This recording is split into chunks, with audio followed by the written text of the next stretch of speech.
GTA 6 has some massive hype around it right now, especially because of the recent events of the official game cover art being released, as well as the pre-orders launching this week, and I wanted to talk about some of the major things that could ruin this game because there's a lot of them. Let's go. And the first thing that could ruin GTA 6, and we already have proof of Rockstar doing, is locking content behind paywalls.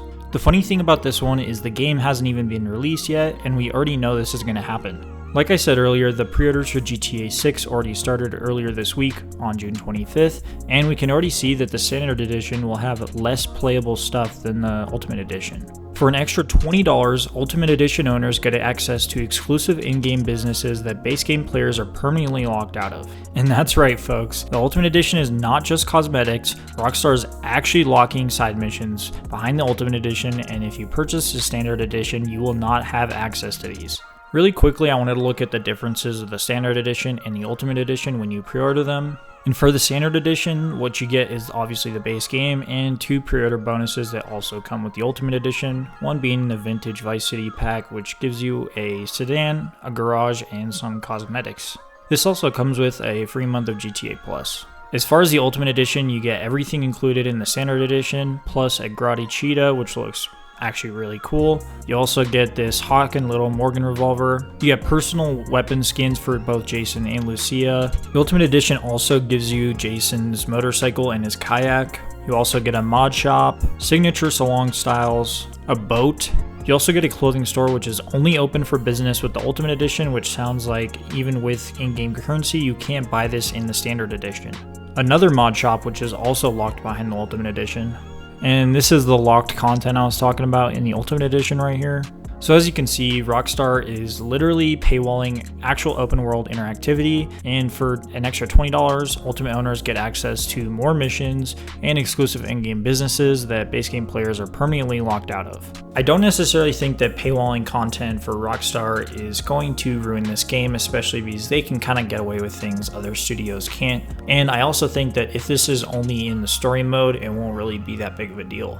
I'm not really sure how to think about this, but let me know what you guys think down below. The second point I want to make that doesn't really affect GTA Online, but rather the story, is bad storytelling. In recent years, we have seen horrible storytelling by Rockstar, including the Los Santos Turners update, with characters like KDJ and Sasanta being utterly horrible and poorly written, and also the Drug Wars updates with Dax and Fooligans.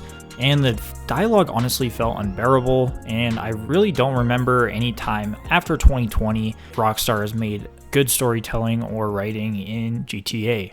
We know the GTA 6 story will be corny, soft, gay, politically correct nonsense because KDJ, Sasanta, Dex, and every GTA Online update since 2020 has been corny, soft, gay, politically correct nonsense. Obviously, many of you know that Dan Hoosier was the lead writer and creative force behind the gritty, grounded stories of GTA 4, Red Redemption 1 and 2, and base GTA 5. As we know, he left Rockstar in 2020, and that is when the storytelling and writing got really bad for Rockstar. Nobody who made old GTA games is at Rockstar anymore.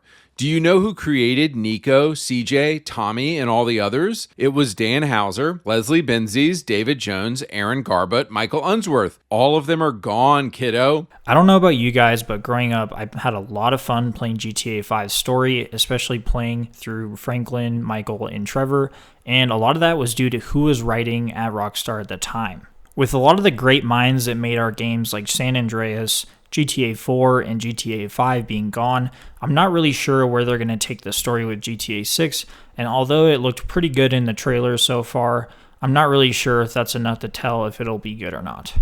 Another thing I wanted to mention before we get on to the next topic is that all physical copies of the game will not have a disc, it'll just be a download code inside the box. I think the reason they do this is because obviously only the story mode is coming out on November 19th, and I think if people in warehouses or something like that who had access to steal one of the games could play it early and leak it. So the only real point of buying the physical copy is if you want the box for display purposes, essentially. And the third topic I want to bring up, and probably almost guaranteed to happen, is bad performance on consoles at this launch.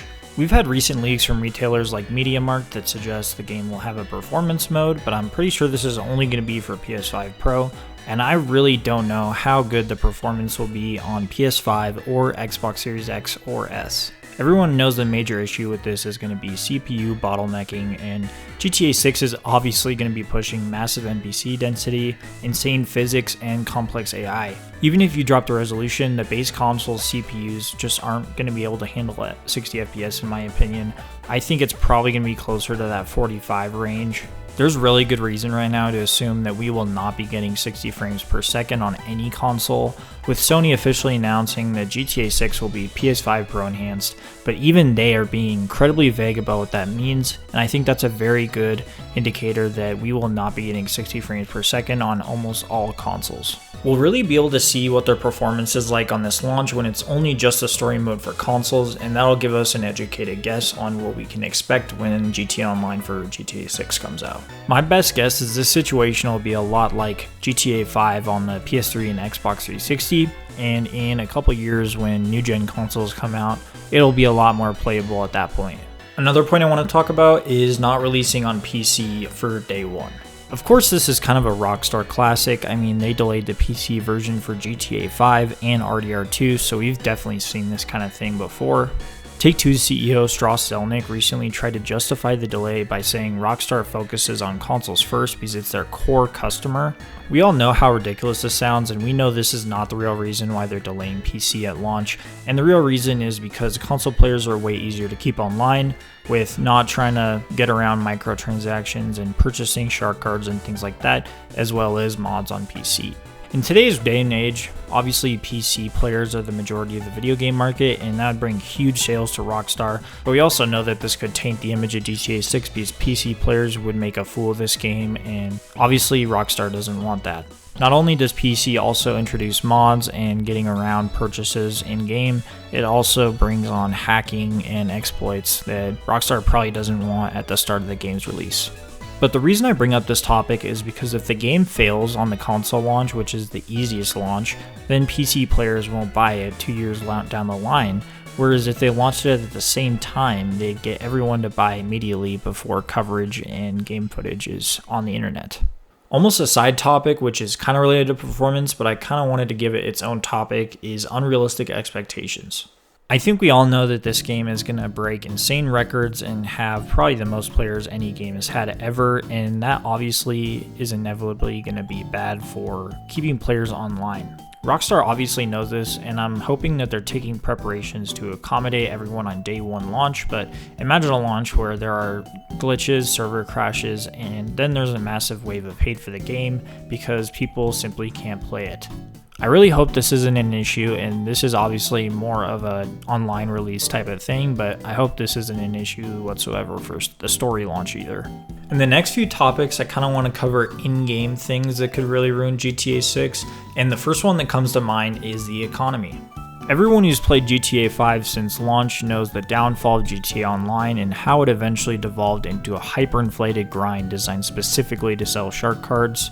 And there's a massive fear going around, including myself, that Rockstar is going to build GTA 6 multiplayer from the ground up to be a monetization disaster. In the early days of GTA 5, $1 million was a massive flex and you could buy awesome cars like the Zentorno, but $1 million nowadays is nothing.